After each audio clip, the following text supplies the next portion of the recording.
Okay, we're now going to finish Unit 1. We're going to do that with 1D, which is drawing conclusions from your experimentation.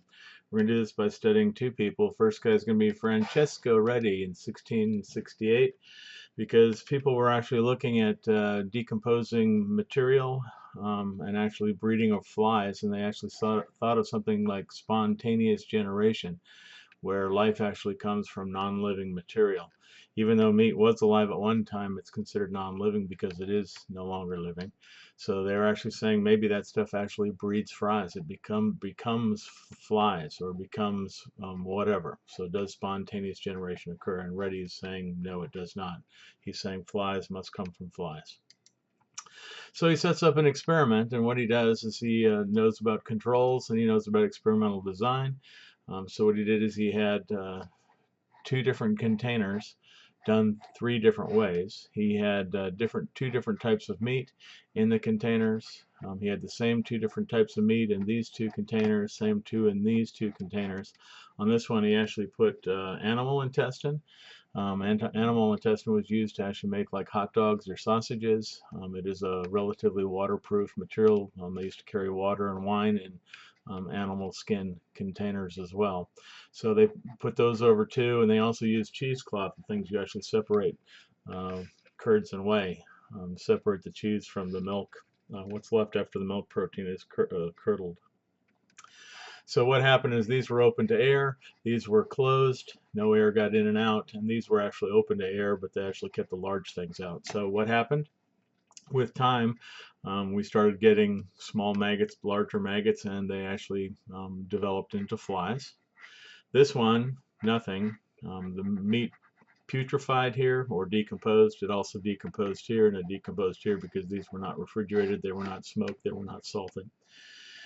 And the flies didn't get in, no flies on the meat. And this one, the flies actually could sense the meat and they thought they were on the meat, so they laid eggs. The maggots hatched, nothing to eat, and the maggots died. So I'm going to show you a really quick video. You can watch this as well.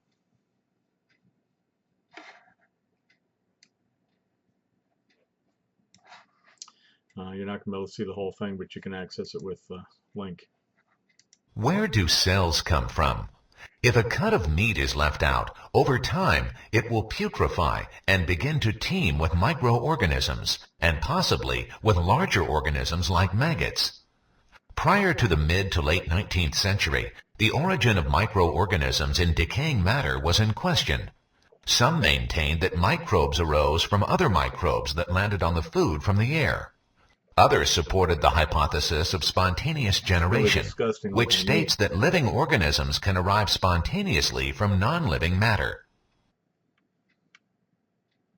In the 1600s, Francesco Redi sought to test the hypothesis of spontaneous generation by applying what came to be known as the scientific method, a process of making observations, asking questions, formulating a hypothesis, and designing experiments to test the hypotheses. Right here, Redi and others observed that flies and then maggots could be seen around pieces of meat that were left out in the open. He therefore asked the following questions. Where do the flies come from? Is the rotting meat transformed into the flies? From these questions, Redi formulated the hypothesis that only flies can make flies, and that rotting meat cannot be transformed into flies. Redi sought to test his hypothesis by performing the following experiment. He placed pieces of meat in 3 glass jars.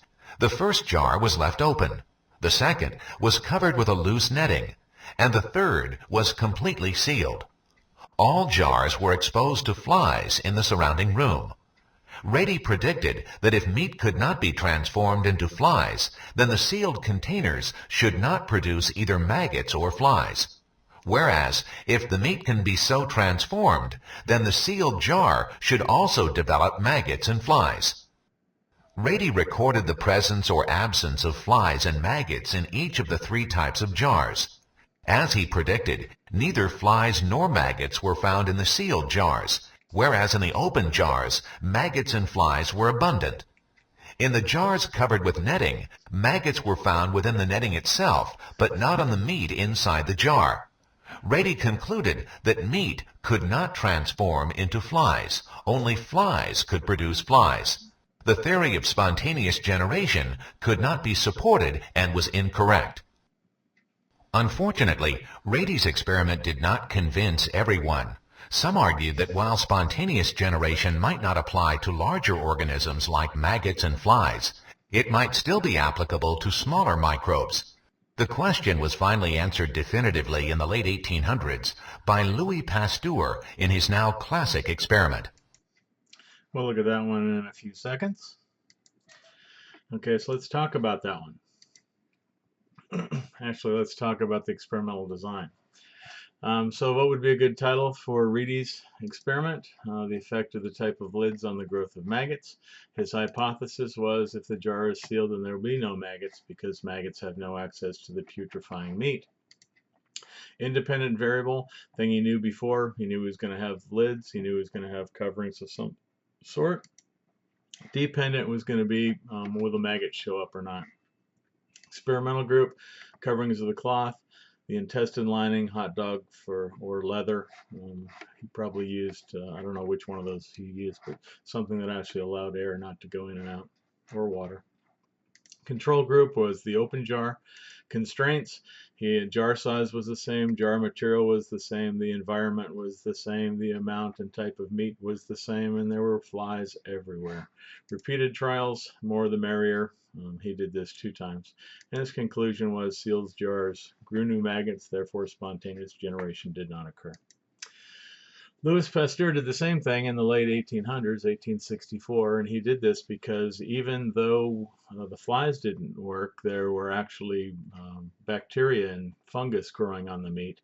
So maybe spontaneous generation works with microscopic critters. So what he did is he had a broth, probably either a beef or a chicken broth, and he boiled both, and that actually kills everything that's in it. They used these gooseneck flask, and what this did is it allowed, as the broth was boiling, the air heated up, and the air went up through this and was forced out.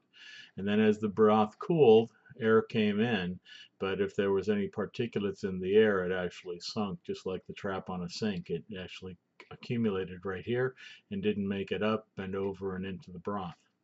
And with time, he did both of those. He boiled this one. He kept the gooseneck lamp on, neck on one of them, and the other one he broke off. And with time, he actually noticed that there was no microbial growth in this container. In fact, even after a year, there was nothing growing in this broth. And then within a few days, we started getting fuzzy growth inside of this flask. So what he did basically is he said that even bacteria, even microscopic critters, no longer gets in here. And what that did is that actually gave rise to ways we could fight infectious disease.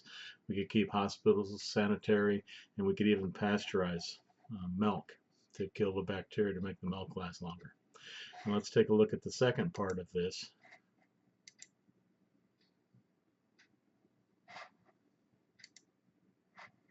And we're going to go all the way over to here, and we're going to see Pasteur. Experiment. Pasteur's hypothesis was that if cells could arise from non-living substances, then they should appear spontaneously in sterile broth. To test his hypothesis, he created 2 treatment groups: a broth that was exposed to a source of microbial cells and a broth that was not. For his control treatment, Pasteur used a straight-necked flask that allowed particles in the air to fall into the broth stored in the flask. For his experimental treatment, Pasteur used a swan-necked flask. The neck shape and length assured that no cells could enter the broth from the air. Pasteur then performed the same procedure on these 2 flasks. He boiled the broth to kill any existing organisms. He then let the broth cool and allowed it to sit for several days, after which he removed the necks of the flasks and checked the broth for the growth of any organisms. Pasteur found living organisms only in the control flask. Because the experimental flask remained sterile, the hypothesis of spontaneous generation was rejected. By changing a single variable, the shape of the flask, Pasteur was able to conclude that cells were not generated spontaneously, but were actually entering the broth from the surrounding air. Microorganisms carried. And this is what hospitals and milk and infectious diseases utilize to get from place to place. It actually is floating on dust particles, or maybe actually even be part of the dust particles that are flowing in the air. And I think that's probably enough for that. So let's go finish this. Okay, so Pasteur's experiment. What was his title? He's going to actually look at the effect of that swan neck on the growth of microbes. His hypothesis is the swan neck is, if it stays intact, the microbes will not have access to the broth and the broth will not grow. Broth is actually an incredibly great media for growing bacteria, and agar, which you may have used in other things or heard of, is actually made from a little more viscous, thicker broth. IV, what did he know? He knew he was going to use the swan neck flask. DV, he was going to actually come up with the growth of microbes. Will it work? His experimental group was the swan neck. His control was the regular neck flask. His constraints, both were boiled, broth amounts, same type of broth, same type of flask, same amount of time. Trials, more the merrier. He did this one time. Conclusion, there were no microbes in the swan neck flask, therefore spontaneous generation does not occur. What are the best way to gain scientific knowledge that's out there? The first way is, or to actually understand, is that it's always changing. It's very dynamic. It's based on experiments done by previous scientists, and it can be repeated and expanded by current scientists. So not only did you work it out, you got other people to follow the same procedure, and they found the same results. Most reliable scientific information, scientific journals. You can use the internet as long as you go in as an educated consumer.